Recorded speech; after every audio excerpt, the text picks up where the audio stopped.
Friends, बहुत बहुत स्वागत है आपका प्रीति पटेल क्लासेस पर।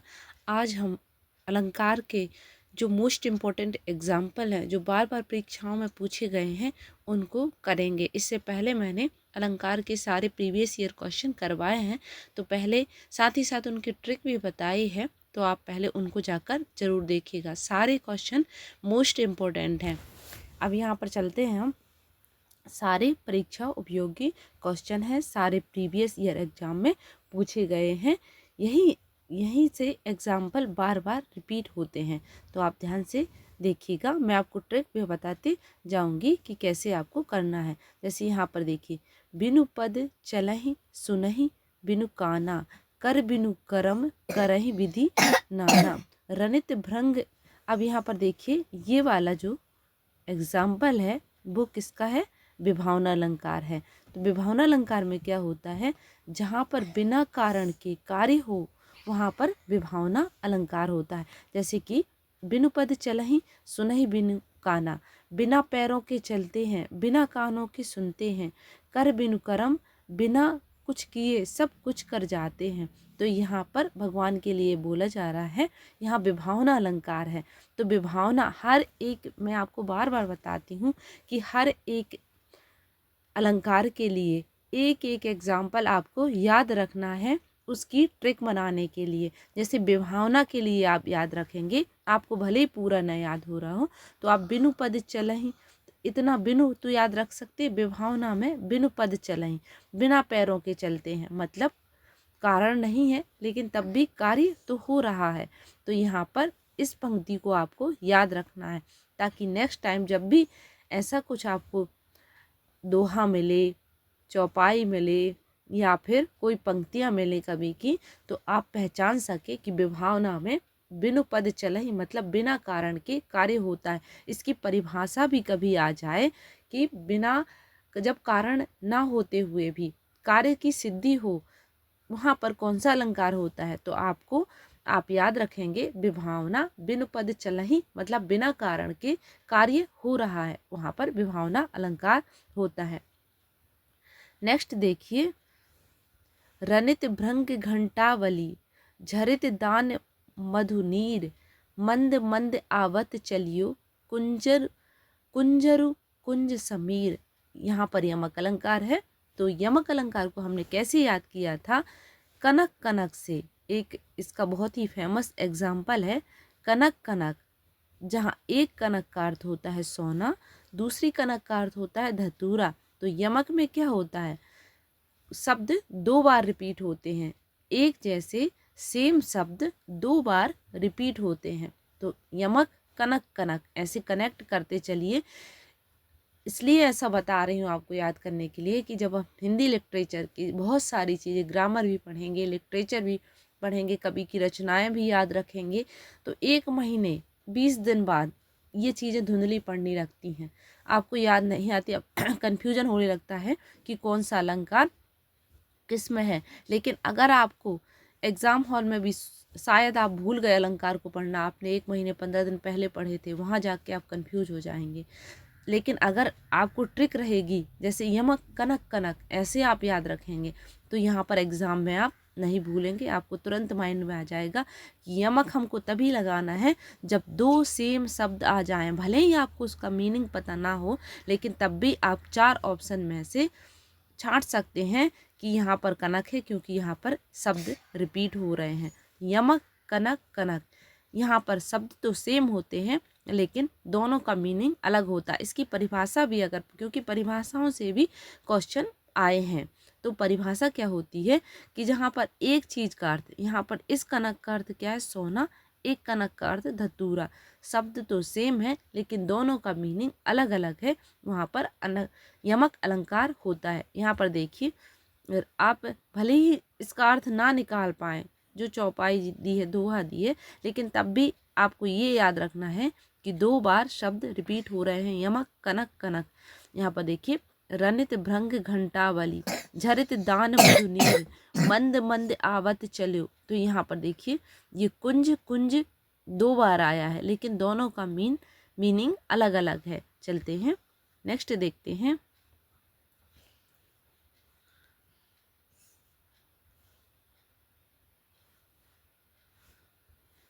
माँ के शुचि उपकार को जीवन में अंत नहीं, निस्वार्थ साधना पथ पर माँ जैसा संत नहीं। यहाँ पर क्या होता है, प्रतीप अलंकार जो होता है उपमा अलंकार का उल्टा होता है। उपमा में क्या होती है, तुलना होती है कि मुख चंद्र सा, मतलब मुख चंद्रमा जैसा है, समानता बताई जा रही। लेकिन यहाँ पर क्या होता है, मतलब उपमेय और उपमान में दोनों की तुलना हो रही है। प्रतीप अलंकार में क्या होता है, माँ की सूची उपकार का जीवन में अंत नहीं, निस्वार्थ साधना पथ पर माँ जैसा संत नहीं। अब संत की उपमा माँ से की जा रही है, लेकिन माँ को संत से बढ़कर बताया जा रहा है। उपमा अलंकार में क्या होता है, मुख उपमेय, उपमा अलंकार में क्या होता है, उपमेय की बड़ाई बताई जा रही है। कहाँ पर, उपमा अलंकार से उल्टा है, क्योंकि इसमें उपमान को लज्जित या रंजित करके उपमेय की बड़ाई बताई जा रही है। एक अच्छे से समझिए, यहाँ पर उपमेय की बड़ाई बताई जा रही है, लेकिन उपमा अलंकार में उपमान की बड़ाई बताई जाती है। एक बार ध्यान से देखिए, उपमान की अगर बड़ाई हो तो वहाँ पर होता है उपमा अलंकार, लेकिन उपमेय की अगर बड़ाई हो वहाँ पर होता है प्रतीप अलंकार। प्रतीप का मीनिंग ही होता है उल्टा, मतलब उपमा से उल्टा हो रहा है यहाँ पर। नेक्स्ट देखते हैं, मुख कमल समीप सजे थे, दो किसलय दल पुरन के। तो यहाँ पर कौन सा अलंकार है, यहाँ पर रूपक अलंकार का एग्जाम्पल है। मुख कमल, अब यहाँ पर देखिए मुख की कमल के साथ तुलना नहीं की गई है। उपमा में क्या होता है, मुख कमल जैसा, मुख कमल सा, लेकिन रूपक में क्या होता है, मुख रूपी कमल रूपी मुख, कमल रूपी मुख। तो यहाँ पर उसका ही रूप दे दिया गया, आभेद रहित आरोप यहाँ पर हो रहा है। मतलब मुख और कमल में इतनी समानता है कि भेद बहुत कम दिखाई देता, भेद बिल्कुल नहीं है। यहाँ पर मुख कमल समीप सजे थे, दो किसलय दल पुरन के, मतलब मुख रूपी कमल। यहाँ पर देखिए, चरण कमल बंधहु हरियाए, मतलब कमल रूपी चरण, कमल रूपी चरण, कमल रूपी मुख। तो यहाँ पर इतना अभेद रहित आरोप है कि भेद बिल्कुल नहीं रह जाता। ये समता सूचक चिन्ह इसकी पहचान है, यहाँ भी समता सूचक चिन्ह आना चाहिए था। तो यहाँ पर अगर ये आपको दिख जाए, ये समता सूचक चिन्ह दिख जाए और दोनों के बीच में कोई भी वाचक शब्द ना हो, जैसे मुख सा कमल, चरण सा, मानो चरण रूपी कमल, ऐसे कुछ आता तो वहाँ पर मानो अगर आ जाता तो वहाँ पर उत्प्रेक्ष अलंकार होता। लेकिन यहाँ पर ना तो सीसा है ना तो मानो है कि मानो मुख रूपी चरण, मुख रूपी कमल। तो मुख मानो, अगर मानो शब्द आ जाता तो उत्प्रेक्ष अलंकार है, सीसा आ जाता उपमा अलंकार है। लेकिन कोई भी शब्द यहाँ पर वाचक शब्द नहीं आ रहा, डायरेक्ट बोल दिया है कि मुख कमल, चरण कमल। तो यहाँ पर समता सूचक चिन्ह भी आ रहा, वहाँ पर रूपक अलंकार होता है, इसको इसका ही रूप दे दिया जाता है। तो रूपक को याद रखिए कि जिससे तुलना की जा रही है, जो उसके लिए रखा गया है जो शब्द, तो उसका ही रूप उसको दे दिया जाता है, समता सूचक चिन्ह इसमें आता है। नेक्स्ट देखते हैं, उतरी नहाए जमुन जल, जो शरीर समश्याम। तो यहाँ पर देखिए प्रतीप अलंकार, इससे पहले मैंने आपको बता दिया है कि प्रतीप अलंकार उल्टा होता है किसके, उपमा अलंकार के। यहाँ पर हमने, हाँ ये है प्रतीप अलंकार। नेक्स्ट देखते हैं, सब सुमरन सुखमा करे, सुखद नथुर, सिय अंग सखी कोमल, कनक कठोर। मतलब यहाँ पर सीता जी की, यहाँ पर व्यतिरेक अलंकार क्या होता है, व्यतिरेक के बारे में थोड़ा सा समझ लेते हैं। व्यतिरेक अलंकार क्या होता है, जिसकी तुलना की जाए को उपमान से, मतलब जिसकी तुलना की जाए और जिससे तुलना की जाए से श्रेष्ठ होता है। जैसे कि यहाँ पर सीता जी के अंग इतने कोमल हैं कि कनक भी कठोर लग रही है उसके सामने। जैसे कि हम बोले मुख, जैसे उपमा में क्या होता है, मुख चंद्रमा सा है, मुख चंद्रमा सा है, मतलब मुख चंद्रमा के जैसा है। लेकिन अगर हम ये एक और एग्जाम्पल के थ्रू मैं आपको बता रही हूँ, चंद्रमा कलंकित है पर मुख निष्कलंक है, मतलब चंद्रमा को तो फीका बता दिया लेकिन मुख को उससे ज़्यादा बता दिया। यहाँ पर गुणों की श्रेष्ठतम जो बता रही है, श्रेष्ठता बता रही है, बताया जा रहा है, वो कहाँ पर उपमान उपमेय की ज़्यादा बताई जा रही, उपमान से, उपमेय की ज़्यादा श्रेष्ठ है उपमान से। यहाँ पर सिय अंग सखी कोमल कनक कठोर, यहाँ पर व्यतिरेक अलंकार है। यहाँ पर क्या होता है, चंद्रमा कलंकित है पर मुख निष्कलंक, मतलब मुख चंद्रमा से बेहतर बताया गया है। तो यहाँ पर व्यतिरेक अलंकार भी, इसमें भी तुलना होती है, उपमा में भी तुलना होती है, उत्प्रेक्षा में भी तुलना होती है। विशेष उक्ति देखिए, नीर भरे नित प्रति रहे तऊ न प्यास बुझाए। विशेष उक्ति अलंकार क्या होता है कि जहाँ पर ये उल्टा होता है विभावना अलंकार के। विभावना में क्या होता है, कारण नहीं है फिर भी कार्य हो रहा है। विशेष उक्ति में क्या होता है, कारण के होते हुए भी कार्य नहीं हो रहा। देखिए, नीर भरे नित प्रति रहे, मतलब नीर से भरे हुए हैं कौन, आँखें, लेकिन उसके बाद भी उनकी प्यास नहीं बुझ रही है। तो यहाँ पर कारण तो है लेकिन कार्य सिद्ध नहीं होता। ऐसे में विशेष उक्ति अलंकार होता है। विभावना का उल्टा है विशेष उक्ति। व्यतिरेक, उपमा, उत्प्रेक्षा, रूपक, इन तीनों में उपमेय और उपमान होते हैं, उनकी तुलना की जाती, लेकिन तुलना की जो अवस्थाएं हैं वो अलग अलग होती हैं। चलते हैं नेक्स्ट देखते हैं।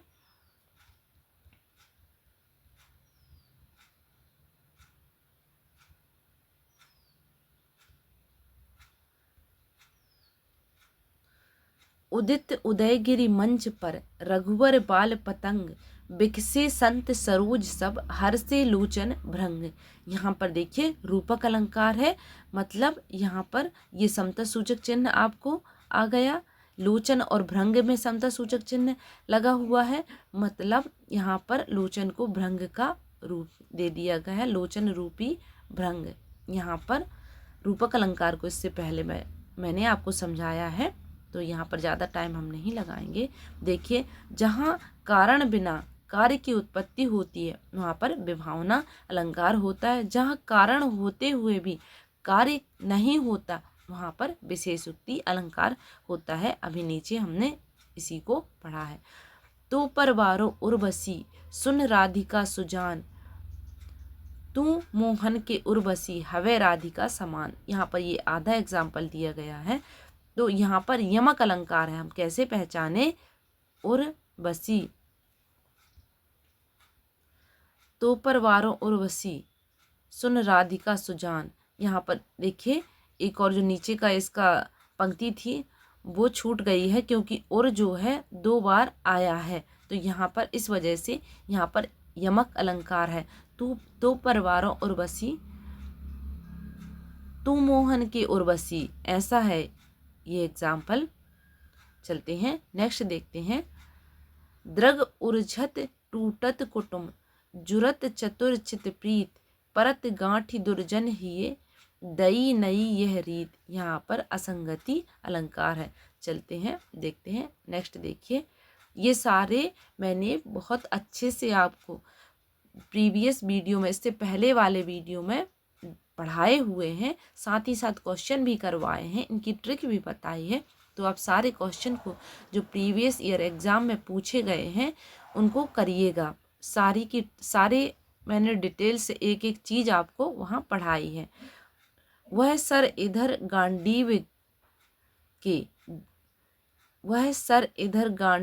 गुण से भिन्न जैसे ही हुआ, धड़ से जयद्रथ का इधर सिर छिन्न वैसे ही हुआ।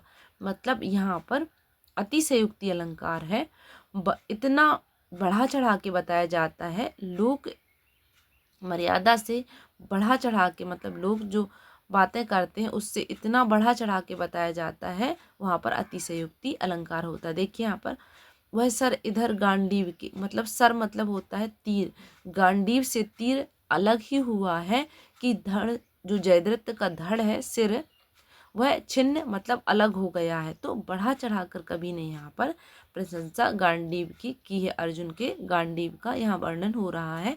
तो इतना बढ़ा चढ़ाकर बता दिया है कि अतिशयोक्ति में क्या होता है, लोक सीमाओं से बढ़ा चढ़ाकर अगर बात की जाती है तो वहाँ अतिशयोक्ति अलंकार होता है। देखते हैं, तरनी तनुजा तट तमाल तरुवर बहुछाए, झुके कूले जो जल परसन हित मनहु सुहाए। तरनी तनुजा तट कमाल तरुवर बहुछाए। तो यहाँ पर अनुप्रास अलंकार है, बहुत ही सरल है अनुप्रास अलंकार, जिसमें बार बार अगर कोई व्यंजन वर्ण रिपीट हो रहा हो तो वहाँ अनुप्रास अलंकार होता है। ये बहुत सारे आपको एग्जाम्पल देखना है, क्योंकि एग्जाम्पल का कई बार तो हिंदी मीनिंग हो जाता है, हम कर लेते हैं, सरल रहते हैं, लेकिन जब अवधि में, ब्रज में ये पंक्तियाँ आती हैं तो हम उनकी हिंदी मीनिंग करने में कठिनाई होती है, अलंकार पहचानने में कठिनाई होती है।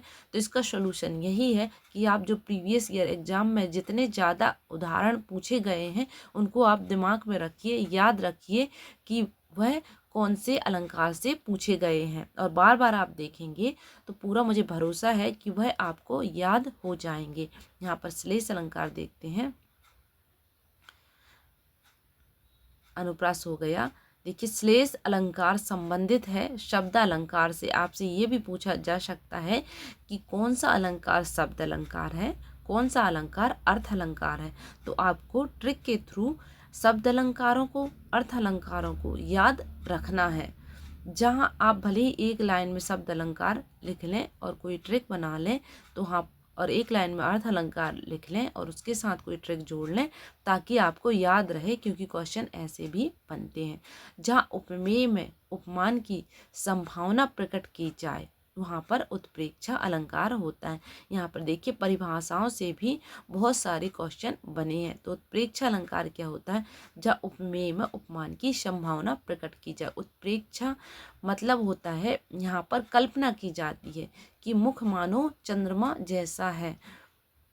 यहाँ पर क्या है, कल्पना, कल्पना में जो बातें होती हैं वहाँ पर इसके वाचक शब्द देखिए, वाचक शब्द क्या होते हैं, इसके वाचक शब्द हैं मनु, मानो। जो खड़ी बोली में है वो होगा मानो शब्द। मानो ऐसा हो रहा है, मानो ऐसा लग रहा है कि आप राजमहल में हैं, मानो ऐसा लग रहा है कि आप पक्षी बनकर उड़ रहे हैं। तो ये मानो शब्द, मानो ऐसा लग रहा है कि मुख चंद्रमा जैसा है, मुख चंद्रमा है। तो मानो शब्द, मनु, अब मानव शब्द ब्रज अवधि में ये मानव हो जाएगा। तो ये वाचक शब्द है। आप देखिए, जनु, जनु भी हो जाएगा कि जानो ऐसा हो, जनहु, जानहु भी हो जाएगा कि जानहु ऐसा हो। तो ये वाचक शब्द हैं उत्प्रेक्षा अलंकार के। तो आप ट्रिक के थ्रू याद रखिए कि मनु भैया की सब लोग उपेक्षा करते हैं, क्योंकि बहुत बड़ा चढ़ा के बातें करते हैं। तो मनु भैया की सब लोग उपेक्षा, तो मनु शब्द से आप ये पूरे, जैसे आपको मनु शब्द अगर याद रहेगा तो ये भी याद आ जाएगा, ये भी याद आ जाएगा, जनु भी याद आ जाएगा, जानहु भी याद आ जाएगा। तो उत्प्रेक्षा आपको मनु भैया की सब लोग उपेक्षा करते हैं, ये ट्रिक है उत्प्रेक्षा अलंकार के, ये सारे वाचक शब्द याद रखने के लिए, ताकि एग्जाम में जैसे ही आपको ये लाइन याद आए तो आपको याद आ जाएगा कि उत्प्रेक्षा अलंकार यहाँ है। ये शब्द आते हैं उत्प्रेक्षा अलंकार में। चलते हैं, नेक्स्ट देखते हैं, तरणी के ही संग तरल तरंग में, तरणी डूबी थी हमारी ताल में। तो यहाँ पर देखिए, एक साथ एक से ज़्यादा अलंकार भी हो सकते हैं। यहाँ पर हमने याद किया था कि यमक अलंकार में एक से ज़्यादा शब्द आते हैं, लेकिन दोनों का मीनिंग अलग अलग होता है। तो यहाँ पर देखिए, तरणी, तरणी, दोनों ही मीनिंग इसके अलग अलग हैं, और एक बार शब्द रिपीट हुआ है। तो यहाँ पर हमने क्या याद रखा था, यमक, कनक, कनक। तो तरणी, तरणी हमको 2 बार मिल गया। अब भले ही हमसे हिंदी मीनिंग ना भी करते बने, तब भी हम सही अलंकार तक पहुँच जाएंगे, 4 ऑप्शन अगर होंगे तब भी। चलते हैं, नेक्स्ट देखते हैं,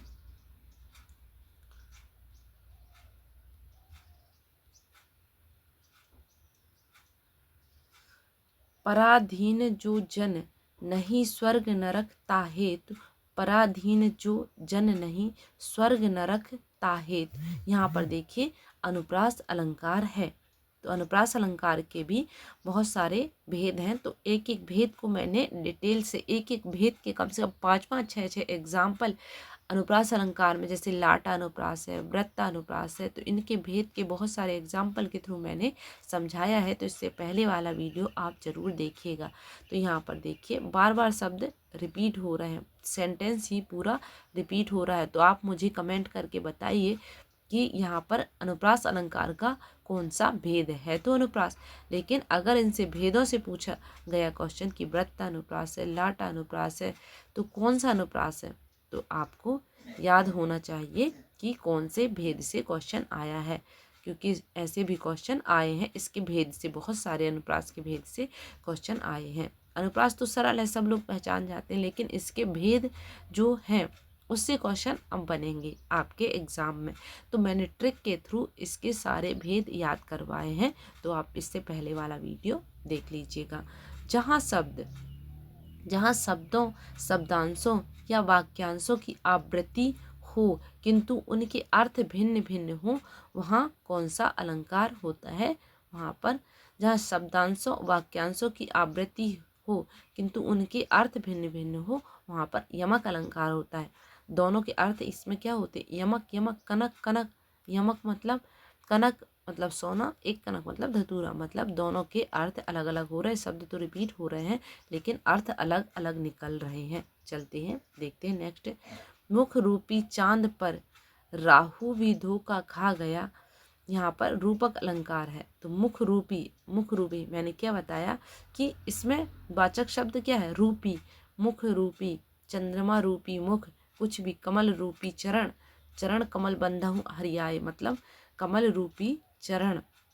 तो यहाँ पर मुख रूपी चांद बिल्कुल खड़ी बोली में है, इसलिए यहाँ पर सीधा सीधा रूपी दे दिया है कि मुख रूपी चांद पर राहु भी धोखा खा गया, क्योंकि ये जो एग्जाम्पल है वो खड़ी बोली का है, तो हमको समझ में भी आ रहा है। लेकिन ब्रज और अवधि के होते हैं तो समझने में थोड़ी सी कठिनाई हमको होती है। तो यहाँ रूपक अलंकार है। चलते हैं, कुछ एग्जाम्पल मैथिली के भी हैं।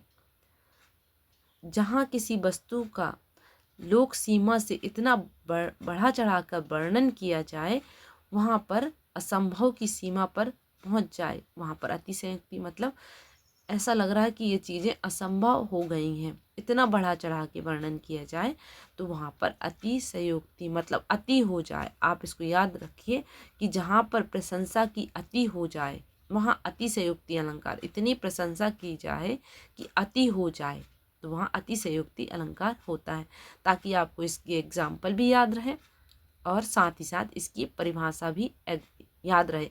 तो अति हो जाए मतलब इतनी बड़ाई की जाए कि अति हो जाती, इसमें अतिशयोक्ता में क्या हो जाती, अति हो जाती है, अति का अति हो जाती है, वहाँ अतिशयोक्ति अलंकार होता है। नित्य प्रति पुण्याई रहे आनन ओस उजास, पत्रा ही तिथि पाइये बाघर के चहु पास। यहाँ पर अतिशयोक्ति है। कनक कनकती 100 गुनी मादकता अधिकार, यमक अलंकार है। कनक कनक 2 बार शब्द रिपीट हो गया। आजऊ तरायन ही रह्यो श्रुति सेवक एक रंग, श्लेष का अर्थ क्या होता है, चिपका हुआ। तो यहाँ पर श्लेष का देखिए, श्लेष की परिभाषा क्या है, जब एक ही शब्द के अर्थ अनेक निकलते हो वहाँ पर श्लेष अलंकार होता है। श्लेष का मीनिंग क्या होता है, चिपकना। द्रग उर्झत टूटत कुटुम, जुरत चतुर चित प्रीत, परत गांठ दुर्जन ये दई नई यह रीति। यह बिहारी जी के दोहे हैं। असंगति यहाँ पर अलंकार है। चलते हैं, बहुत कम पूछे जाते हैं असंगति। कनक कनकते 100 गुनी यमक अलंकार है। सखी नील नभसर से निकला, यह हंस आहा तिरता तिरता, अब तारक मौक्तिक शेष नहीं, निकला जिनको चरता चरता। सांग रूपक क्या होता है, रूपक का ही एक भेद होता है, लेकिन वहाँ पर केवल मुख की चरणों की ही तुलना की गई है, चरण रूपी कमल बताया गया, मुख रूपी चंद्रमा, चंद्रमा रूपी मुख बताया गया। लेकिन यहाँ पर सभी अंगों की जब प्रशंसा हो, सभी अंगों की जब तुलना हो, तो वहाँ पर सांग रूपक अलंकार होता है।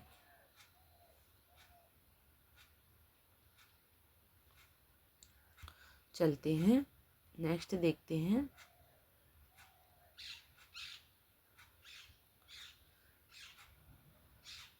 कबीरा सोई पीर है, जे जाने पर पीर, जे पर पीर न जानिए, सो काफिर बेपीर। अब यहाँ पर देखिए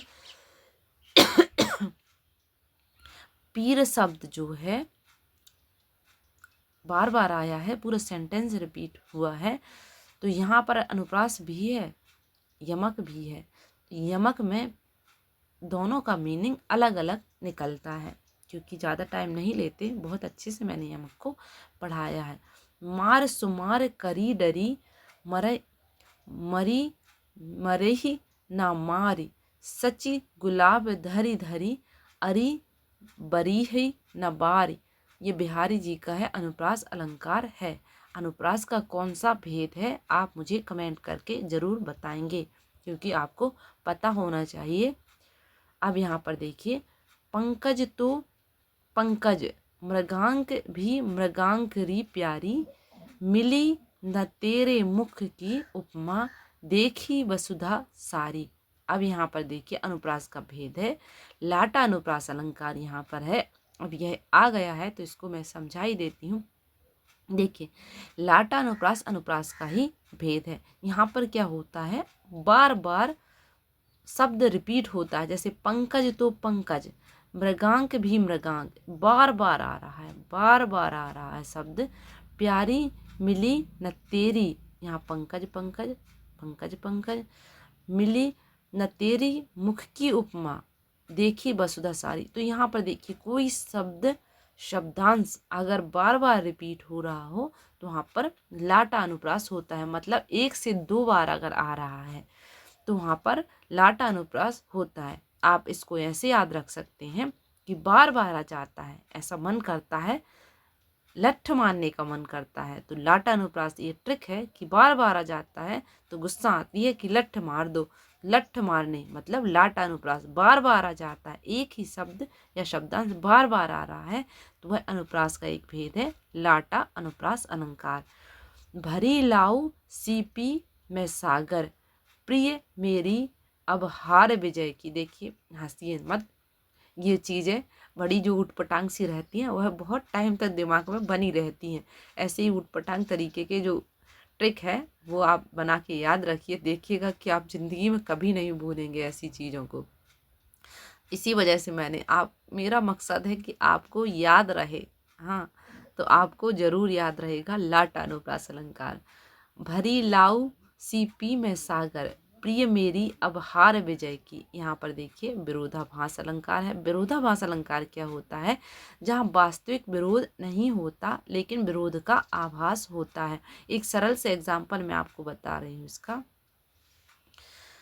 ज्यों ज्यों बूढ़े श्याम रंग, त्यों त्यों उज्जवल होए। मतलब जैसे जैसे श्याम रंग, कोई काले रंग में चीज़ों को अगर डुबो रहा है तो क्या वो उज्जवल हो रही हैं।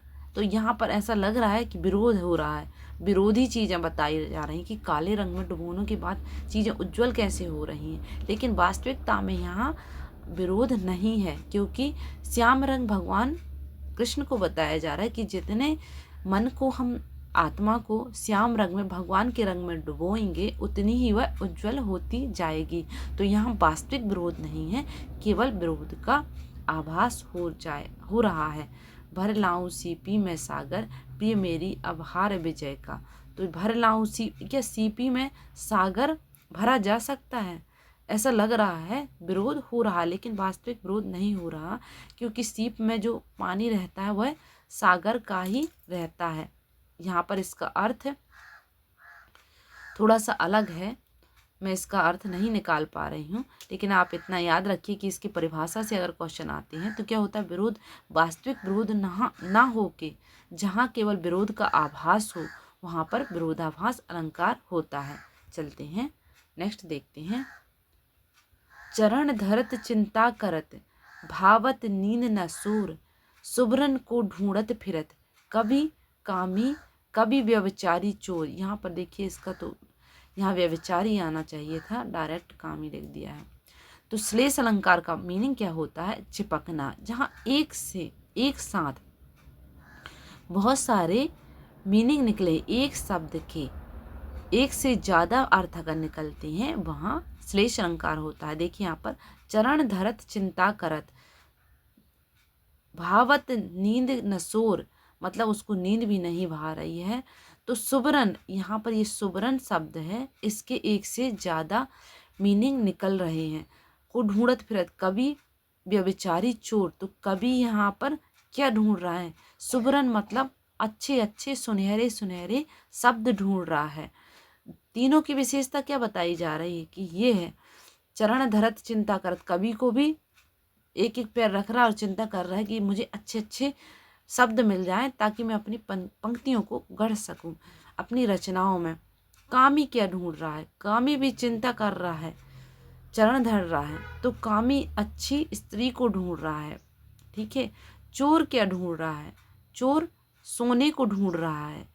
तो चोर भी क्या चरण धरत चिंता कर, तो उसको भी चिंता हो रही है, चोरी करने के लिए वो आगे तो बढ़ रहा है लेकिन चिंता हो रही है। तो तीनों की विशेषताएं, लेकिन सुबरन का मीनिंग तीनों के लिए अलग है। एक के लिए, कवि के लिए सुबरन अच्छे शब्द, कामी के लिए सुंदर स्त्री, और चोर के लिए सोना। तो एक से एक वर्ड में बहुत सारे मीनिंग अगर निकलते हैं। चिपकना श्लेष का मतलब होता है चिपकना, मतलब इसके साथ एक से ज़्यादा अर्थ चिपके हुए हैं, वहाँ श्लेष अलंकार होता है। चलते हैं, बहुत ही फेमस एग्जाम्पल है, कई बार पूछा गया है। उस काल के मारे क्रोध के, उस काल मारे क्रोध के, तनु कांपने उसका लगा, मानो हवा के जोर से सोता हुआ सागर जगा। यहाँ पर देखिए दो अलंकार होते हैं। यहाँ पर अतिशयोक्ति अलंकार भी है और उत्प्रेक्षा।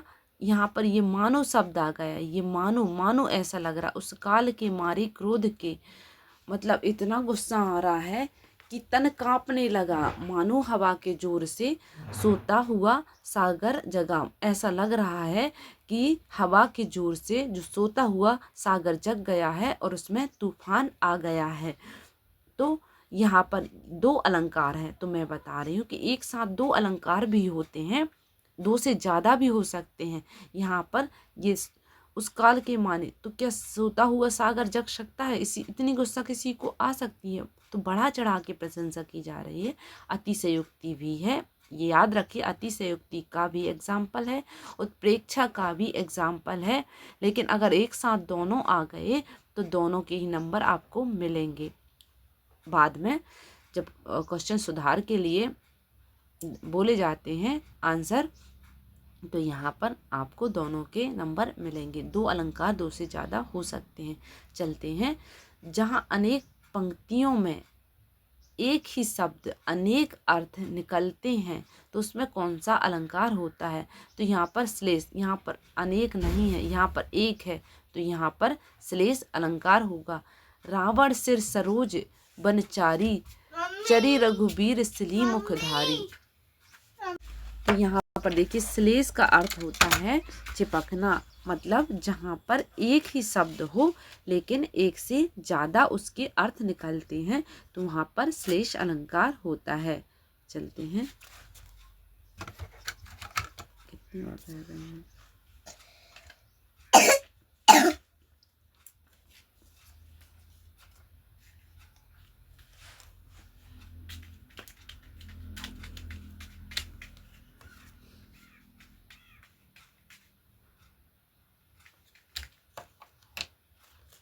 यहाँ पर देखिए, हनुमान की पूंछ में लगन न पाई आग, लंका सिगरी जल गई, गए निशाचर भाग। यहाँ पर देखिए इतनी बढ़ा चढ़ा के प्रशंसा की गई है कि हनुमान जी की पूंछ में आग भी नहीं लग पाई और लंका, उतनी बड़ी लंका सब जल गई है। अतिशयोक्ति अलंकार है।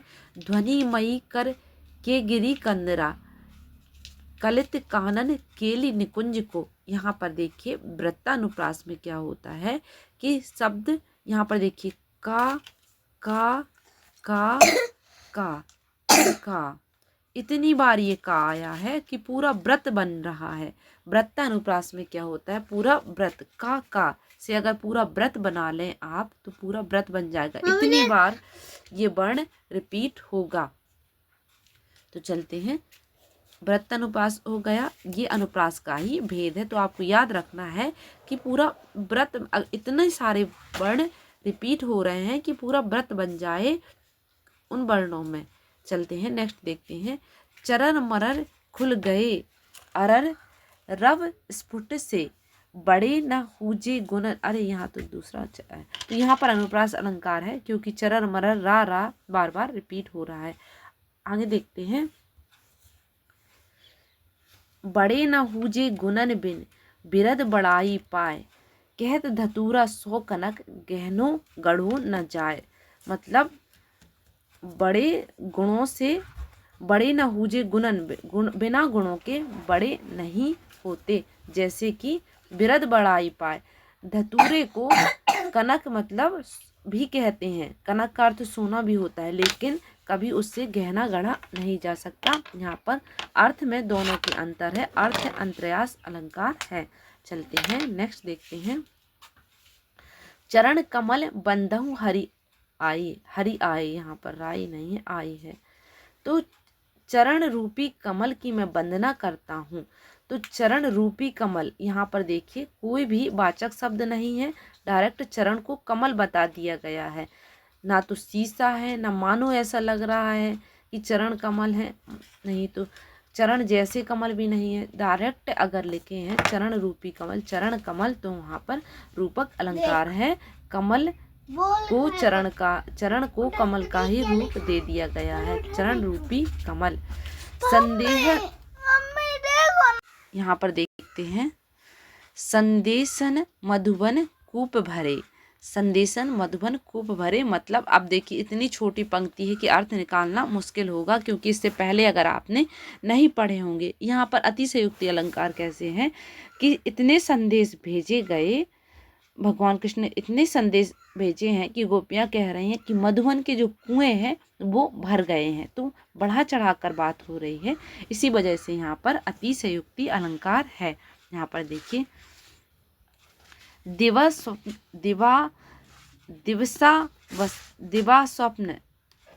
दिवा सावसान का समय मेघमय, दिवा सावसान का समय मेघमय आसमान से उतर रही वह सुंदरी सी। तो यहाँ पर इसके आगे का सेंटेंस पंक्तियाँ नहीं है, यहाँ पर उपमा अलंकार है, क्योंकि यहाँ पर ये आधा अधूरा दिया गया। इसके बाद आता वह सुंदरी सी यहाँ पर वाचक शब्द आना चाहिए था, लेकिन यहाँ पर इसका मिसप्रिंट हो गया है, इसके आगे की पंक्तियाँ नहीं लिखी गई हैं। तो इस वजह से यहाँ पर उपमा अलंकार होना चाहिए था। ये आप याद रखिए, इनके नीचे की पंक्तियों में सी शब्द वाचक शब्द आ रहा है, लेकिन यहाँ पर ये पंक्ति अधूरी है, इस वजह से यहाँ पर पता नहीं चल पा रहा है कि उपमा अलंकार है। अति मलिन ब्रसभान कुमारी, यहाँ पर भी उपमा है, लेकिन ये पंक्तियाँ भी अधूरी हैं। नहीं पराग नहीं मधुर मधु नहीं विकास यही काल, तो यहाँ पर नहीं पराग नहीं मधुर मधु नहीं विकास यही काल, अली कली सो बांधियो आंगे कौन हवाल। ये पूरी पंक्तियां हैं। यहाँ पर अन्योक्ति अलंकार। अब अन्योक्ति अलंकार क्या होता है, जहाँ पर एग्जाम्पल देके किसी को समझाया जा रहा हो, लक्ष्य कोई और है, बात किसी और पर कही जा रही हो, वहाँ पर अन्योक्ति अलंकार होता है। जैसे कि नहीं पराग नहीं मधुर राजा मत तो कर यार, राजा जयसिंह को ये समझाया जा रहा है, राजा जयसिंह को ये समझाया जा रहा है। यहाँ पर देखिए अन्योक्ति अलंकार क्या होता है, अन्य पर कही गई उक्ति। यहाँ पर नहीं पराग, राजा जयसिंह को कवि समझा रहे हैं कि उनकी नई नवेली दुल्हन आई है, उनकी विवाह हुआ है, तो यहाँ पर अन्योक्ति अलंकार क्या होता है, यहाँ पर राजा जयसिंह को समझाया जा रहा है कि नहीं पराग नहीं मधुर मधु, मतलब यहाँ अभी तो फूल विकसित भी नहीं हुआ है, लेकिन आप इतने भंवरे ऐसे बन गए हैं कि आप आगे अपना राज्य काज किसके हवाले छोड़ रहे हैं, क्योंकि वो राज्य काज को देख ही नहीं रहे थे, केवल अपनी विवाह के बाद अपनी दुल्हन के साथ समय बिता रहे थे। इस वजह से अन्य पर कही गई उक्ति अन्योक्ति अलंकार होती है, मतलब किसी लक्ष्य कोई और है, कहीं किसी और पर बात जा रही है, तो वहाँ पर अन्योक्ति अलंकार होता है।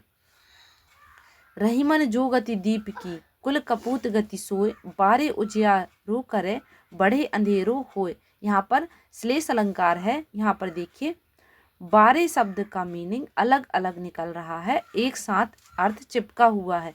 तो रहीमन जो गति दीप की, तो दीपक की जो गति, मतलब दीपक अगर जलता है वही कपूत की गति होती। दीपक अगर जलता है जब छोटा रहता है, मतलब जब उसमें तेल रहता है तो वह जलता है तो हमको अच्छा लगता है। वैसे ही एक बच्चा जब होता है तो वह हमको अच्छा लगता है कि यह कुल का दीपक आ गया है, हमारे घर में एक बेटा आ गया है। लेकिन अगर वह कपूत होता है तो क्या होता है, बड़े होने पर हमको ये समझ में आता है कि यह तो उजेला नहीं अंधेरा करने वाला है, तो सारी मान मर्यादाओं को मिट्टी में मिला देता है। तो कुल के कपूत की गति भी वही होती है जैसे दीपक की गति होती है। दीपक भी जैसा बढ़ता है, मतलब उसका तेल खत्म होने वाला रहता है तो वह बड़ा दिखता है हमको और धीरे धीरे समाप्त हो जाता है। तो कवि ने तुलना की है दीपक की और कपूत की। तो एक बारे का मीनिंग ऐसे दो निकल रहा है। एक बारे मतलब होता है जलना, दीपक के लिए इसका अर्थ है जलना, और बच्चे के लिए इसका अर्थ होता है बालपन। उसका बारे मतलब उसका बचपन। तो बचपन में दोनों अच्छे लगते हैं, लेकिन जैसे जैसे बढ़ते हैं तो वहाँ पर अंधेरा होने लगता है। दीपक जब तेज आंच होने लगे, उसकी तेज रोशनी आने लगे, तो वह फिर ये संकेत देता है कि वह बुझने वाला है। वैसे ही बच्चा जैसे कपूत बड़ा होता है तो हमको ये पता चलता है कि ये तो कुल को नष्ट करने वाला है। तो दोनों की तुलना, इस बारे का मतलब अलग अलग निकल रहा है, जलना भी और बचपन भी। तो चलते हैं नेक्स्ट देखते हैं। नवल सुंदर श्याम शरीर, तो यहाँ पर उल्लेख किया गया है, उल्लेख है नवल सुंदर श्याम शरीर, भगवान के शरीर का वर्णन किया गया है। उल्लेख 3 बेर खाती थी, वो 3 बेर खाती है, यमक अलंकार है, शब्द रिपीट हुआ है। अब अली रही गुलाब में अपत कटीली डार। अब देखिए इसका आधा एग्जाम्पल अन्य युक्ति है वही है, लेकिन इसका एग्जाम्पल आधा यहाँ अब रही गुलाब में अपत कटीली डार, ये पूरा यहाँ पर है।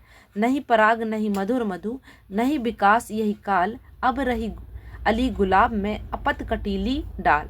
अन्य युक्ति, ये भी अन्य युक्ति अलंकार का, सॉरी इसका दूसरा है। अब रही अली गुलाब में अपत कटीली डाल, ये कवि जो आश्रित कवि हैं और उनके राजा पर बात कही गई है। कवि और राजा के बारे में बात हो रही है, लेकिन जो अली भंवरे का और कटीली डाल का, भंवरे का और गुलाब का कवि ने उदाहरण लिया है। तो आगे के क्वेश्चन हम नेक्स्ट वीडियो में करेंगे।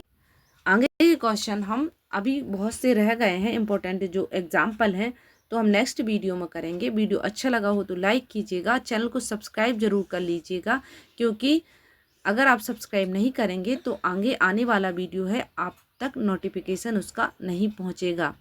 इसलिए चैनल को सब्सक्राइब जरूर कर लीजिएगा। यूट्यूब पर वीडियो कहाँ गुम हो जाएगा, चैनल आप नहीं ढूंढ पाएंगे, क्योंकि चैनल तो बहुत सारे होते हैं, नाम भी हमको याद नहीं रहता, इसलिए चैनल को सब्सक्राइब जरूर कीजिएगा। Thank you for watching.